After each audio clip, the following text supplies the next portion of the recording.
Assalamualaikum warahmatullahi wabarakatuh. Bagi kalian pecinta, penikmat, ataupun pelaku sejarah Indonesia, selamat datang di channel Sumber Sejarah Official. Channel yang membahas seputar sejarah yang dapat memberikan informasi penting dan berupa pendidikan buat kita semua, insya Allah. Bermanfaat ya, amin.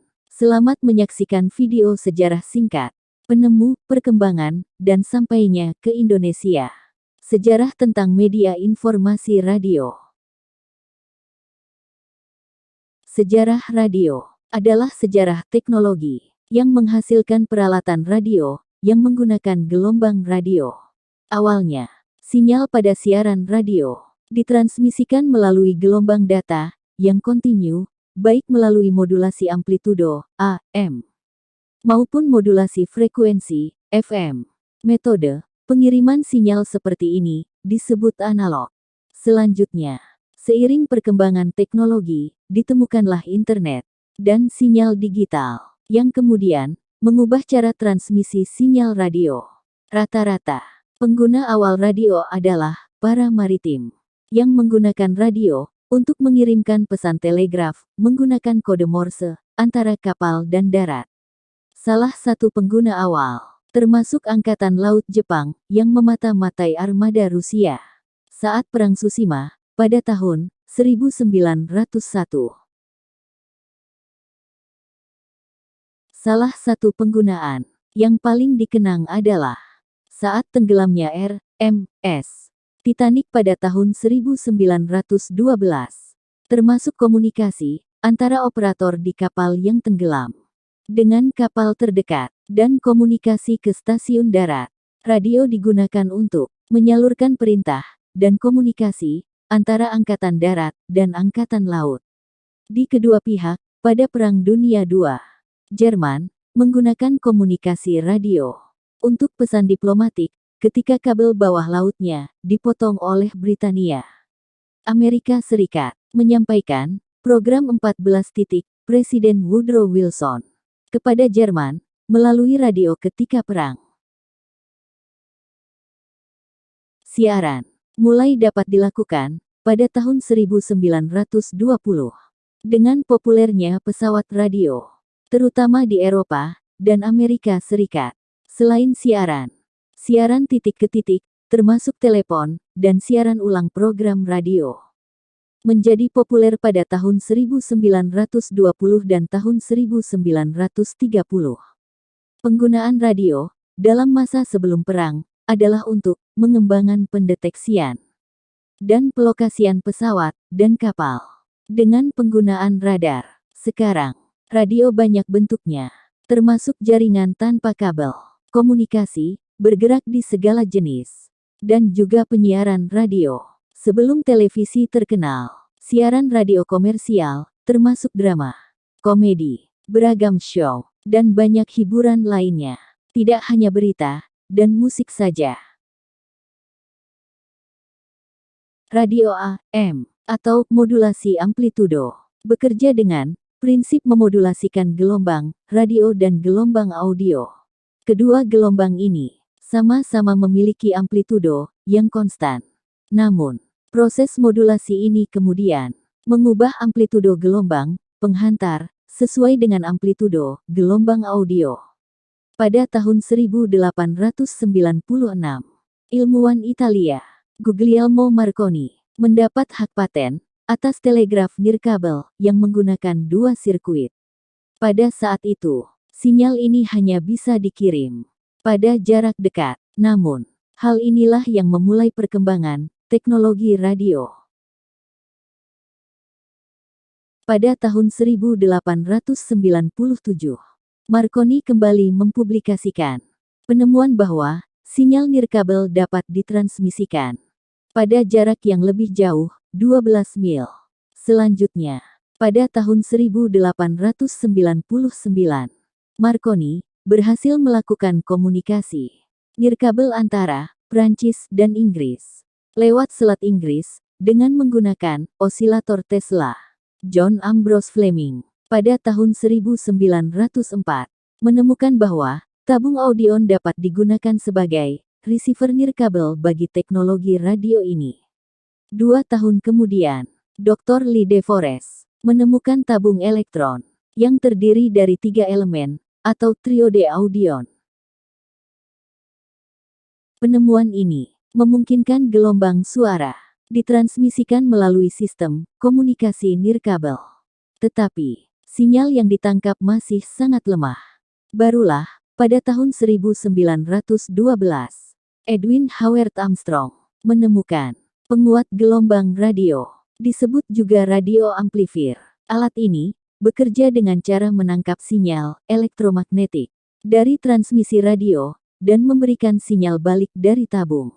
Dengan begitu, kekuatan sinyal akan meningkat sebanyak 20.000 kali per detik. Suara yang ditangkap juga jauh lebih kuat, sehingga bisa didengar langsung tanpa menggunakan earphone.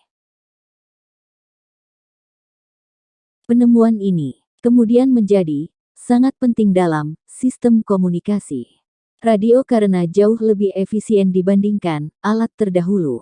Meskipun demikian, hak paten atas amplifier jatuh ke tangan Dr. Lee De Forest.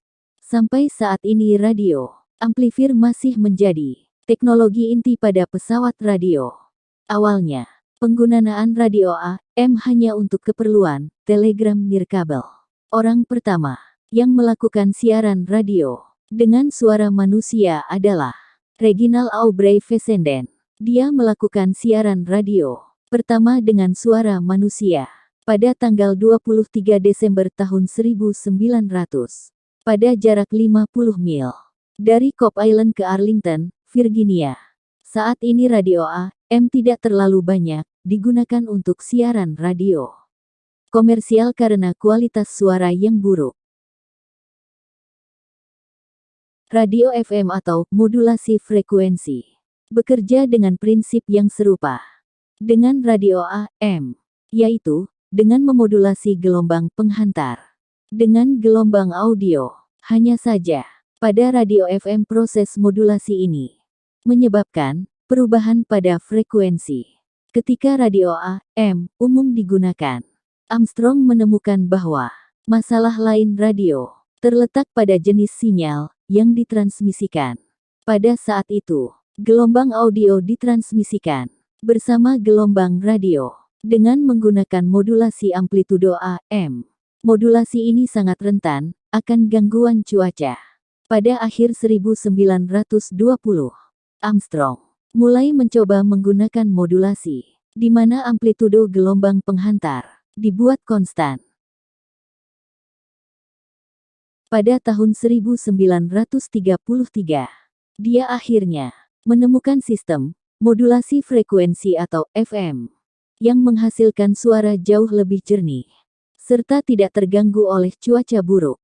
Sayangnya, teknologi ini tidak serta-merta digunakan secara massal. Depresi ekonomi pada tahun 1930 menyebabkan industri radio enggan mengadopsi sistem baru ini karena mengharuskan penggantian transmitter dan receiver yang memakan banyak biaya. Baru pada tahun 1940, Armstrong bisa mendirikan stasiun radio FM pertama dengan biayanya sendiri. 2 tahun kemudian, Federal Communication Commission atau FCC mengalokasikan beberapa frekuensi untuk stasiun radio FM yang dibangun Armstrong. Perlu waktu lama bagi modulasi frekuensi untuk menjadi sistem yang digunakan secara luas. Selain itu, hak paten juga tidak kunjung didapatkan oleh Armstrong. Frustasi akan segala kesulitan dalam memperjuangkan sistem FM, Armstrong mengakhiri hidupnya secara tragis dengan cara bunuh diri. Beruntung istrinya kemudian berhasil memperjuangkan hak-hak Armstrong atas penemuannya. Barulah pada akhir 1960, FM menjadi sistem yang benar-benar mapan. Hampir 2000 stasiun radio FM tersebar di Amerika. FM menjadi penyokong gelombang mikro, microwave. Pada akhirnya, FM benar-benar diakui sebagai sistem unggulan di berbagai bidang komunikasi. Penemuan internet mulai mengubah transmisi sinyal analog yang digunakan oleh radio konvensional. Radio internet dikenal juga sebagai web radio, radio streaming, dan e-radio. Bekerja dengan cara mentransmisikan gelombang suara lewat internet. Prinsip kerjanya hampir sama dengan radio konvensional yang gelombang pendek shortwave, yaitu dengan menggunakan medium streaming berupa gelombang yang kontinu. Sistem kerja ini memungkinkan siaran radio terdengar ke seluruh dunia asalkan pendengar memiliki perangkat internet. Itulah sebabnya banyak kaum ekspatriat yang menggunakan radio internet untuk mengobati rasa kangen pada negara asalnya. Di Indonesia, umumnya, radio internet dikolaborasikan dengan sistem radio analog oleh stasiun radio terestrial untuk memperluas jangkauan siarannya. Radio satelit mentransmisikan gelombang audio menggunakan sinyal digital, berbeda dengan sinyal analog yang menggunakan gelombang kontinu. Gelombang suara ditransmisikan melalui sinyal digital yang terdiri atas kode-kode biner 0 dan 1. Sinyal ini ditransmisikan ke daerah jangkauan yang jauh lebih luas karena menggunakan satelit. Hanya saja, siaran radio hanya dapat diterima oleh perangkat khusus yang bisa menerjemahkan sinyal terenkripsi. Siaran radio satelit juga hanya bisa diterima di tempat terbuka, di mana antena pada pesawat radio memiliki garis pandang dengan satelit pemancar. Radio satelit hanya bisa bekerja yang tidak memiliki penghalang besar, seperti terowongan atau gedung. Oleh karena itu, perangkat radio satelit banyak dipromosikan untuk radio mobil. Untuk mendapat transmisi siaran yang baik, perlu dibuat stasiun repeater, seperti di Amerika, agar kualitas layanan prima. Perangkat yang mahal, karena menggunakan satelit, membuat sistem ini komersial. Pendengar harus berlangganan untuk dapat mendengarkan siaran radio. Meskipun begitu, kualitas suara yang dihasilkan sangat jernih. Tidak lagi terdapat noise, seperti siaran radio konvensional. Selain itu, sebagian besar isi siaran juga bebas iklan, dan pendengar memiliki jauh lebih banyak pilihan kanal siaran. Lebih dari 120 kanal. Perusahaan penyedia satelit radio dunia adalah Worldspace, yang melayani siaran radio satelit di Amerika, Eropa, Asia, Australia, dan Afrika. Worldspace memiliki 3 satelit yang melayani wilayah berbeda. Di Indonesia, sampai tahun 2002, Worldspace telah bekerja sama dengan RRI, Radio Trijaya, Borneo Wave Channel, Masima Group, Goindo.com, dan Kompas Cyber Media sebagai pengisi konten layanan radio satelit dengan menggunakan satelit Asia Star. Radio yang dikenal juga sebagai radio digital ini bekerja dengan menggabungkan sistem analog dan digital sekaligus.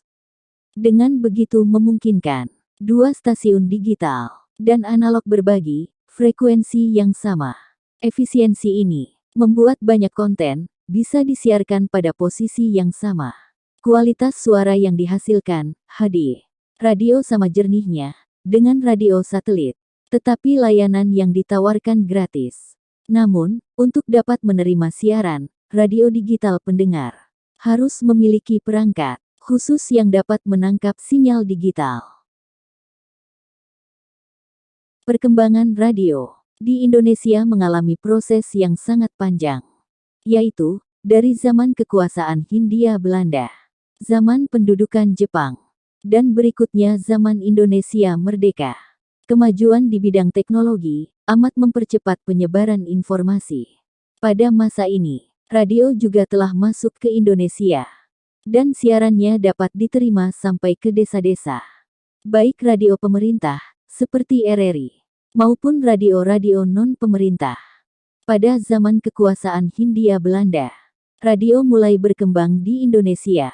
Radio yang pertama muncul di Indonesia, yaitu Bataviasche Radio Vereniging, BRV di Jakarta, Batavia, pada tanggal 16 Januari tahun 1925.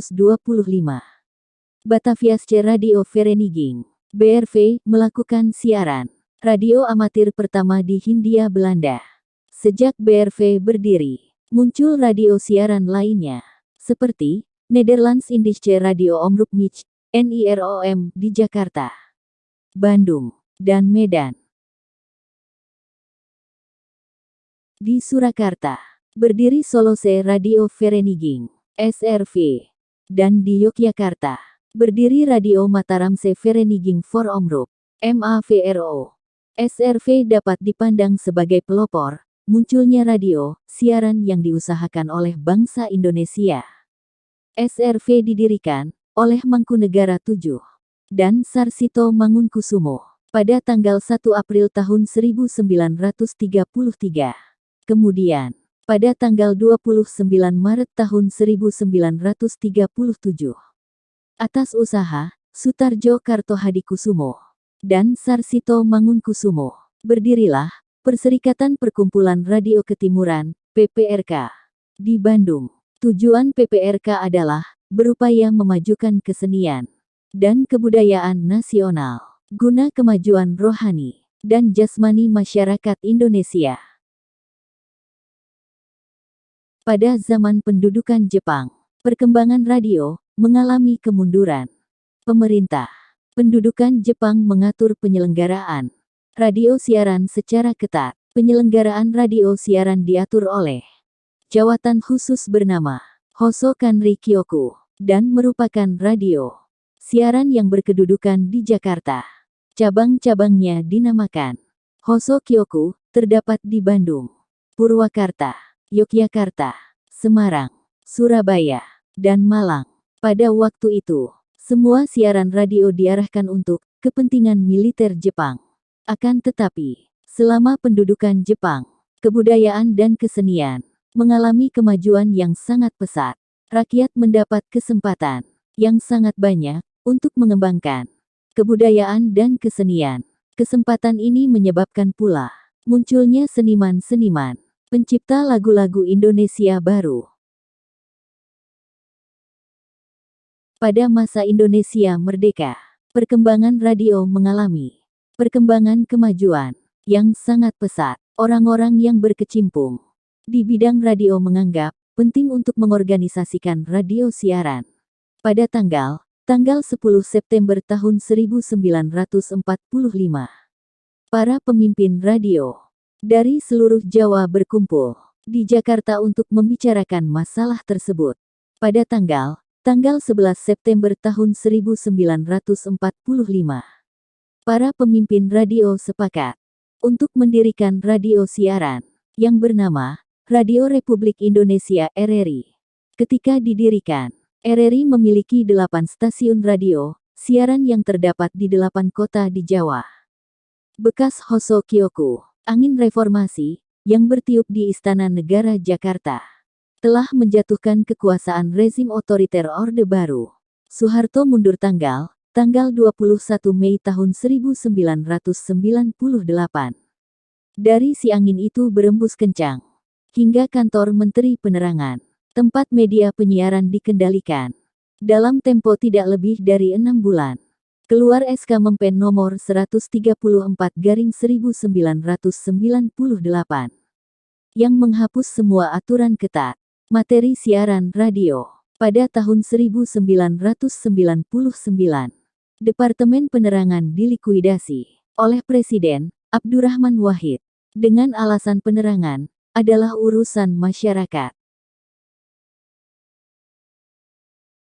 Likuidasi ini otomatis mencabut semua kewenangan yang dimiliki lembaga itu dalam Undang-Undang Nomor 24/1997 tentang penyiaran. Sejak itu, dimulailah masa-masa kebebasan tanpa regulasi dalam dunia penyiaran, hingga disahkan Undang-Undang Nomor 32/2002 tentang penyiaran. Pada masa tersebut, jumlah stasiun radio terutama radio komersial meningkat tajam. setajam materi informasi yang disajikannya. Radio memasuki masa keemasan sebagai media berorientasi pasar. Reformasi radio artinya perubahan secara mendasar struktur, kepemilikan, visi, misi, orientasi, dan format siaran radio dalam 3 aras yaitu 1. Pelepasan kendali, sosial, ekonomi, dan politik. Radio dari kewenangan penuh pemerintah kepada pihak swasta, kepada mekanisme pasar, atau kontrol internal media penyiaran. 2. Pengakuan dan penyediaan akses yang lebih terbuka kepada publik sebagai pemilik frekuensi untuk menjadi pendengar, partisipan interaktif, hingga pemilik radio siaran. 3. Mendorong pertumbuhan gerakan untuk menjadikan radio sebagai medium pemberdayaan sosial melalui pendirian radio-radio alternatif di luar radio komersial dan RRI dengan program siaran yang lebih berkarakter kritis dan edukatif. Ketiganya memiliki karakteristik tersendiri dan berkekuatan hukum setara. Sejak akhir 1998, siaran radio di Indonesia mengalami modernisasi dan penguatan peran sosial politik yang amat signifikan. Sebagaimana internet, koran, majalah, dan televisi, radio adalah medium komunikasi massa yang dapat digunakan setiap orang untuk tujuan tertentu. Maraknya pendirian radio non-komersial bertumpu pada tujuan pertama, yaitu kebutuhan pendengar medium aktualisasi dan interaksi sosial di antara mereka. Tujuan hakiki pendirian radio sebetulnya adalah pelayanan kebutuhan pendengar. Hanya saja, seringkali yang lebih tampak menonjol adalah sisi komersialnya. Pengusaha yang cerdik menangkap peluang dengan memperkuat basis bisnisnya melalui pendirian radio. Dampak negatif komersialisasi radio membuat semua siaran cenderung selalu diposisikan sebagai komoditas. Pertama, seluruh acara siaran dikelola menurut prinsip mencari keuntungan dengan standar tertentu sehingga menegasi program yang secara kreatif melayani kebutuhan publik, namun dalam jangka pendek belum memberikan keuntungan ekonomi. Radio sebagai industri yang pada modal menempatkan diri dalam posisi sebagai industri yang bersaing untuk memperoleh keuntungan demi kelangsungan hidupnya. Pendengar adalah komoditas, commodified audience, yang ditawarkan kepada pengiklan. Rating acara yang tinggi identik dengan keuntungan ekonomi. Meskipun acaranya belum tentu informatif dan edukatif. Wajah komersial yang tampak dominan pada pengelolaan radio siaran sejak Reformasi 1998 hingga 10 tahun ke depan akan selalu menempatkan informasi dan mata acara siaran publik sebagai instrumen pelengkap saja dari program siaran. Di Amerika Serikat diwakili oleh Federal Communication Commission atau PCC, dan di Indonesia diwakili oleh Komisi Penyiaran Indonesia (KPI). 5 kriteria ini akan terus berubah seiring perkembangan teknologi radio. Periode antara tahun 1930 sampai 1948 disebut masa kemasan radio sebagai medium sumber utama berita dan hiburan di Amerika Serikat, sampai televisi hadir menggantikannya. Di Indonesia, masa keemasan itu sempat terjadi antara tahun 1998 sampai tahun 2000. Namun kini radio siaran memasuki masa kembali. Terima kasih sudah menonton videonya. Sampai selesai, jangan lupa support juga channel saya dengan cara like, komen, dan subscribe.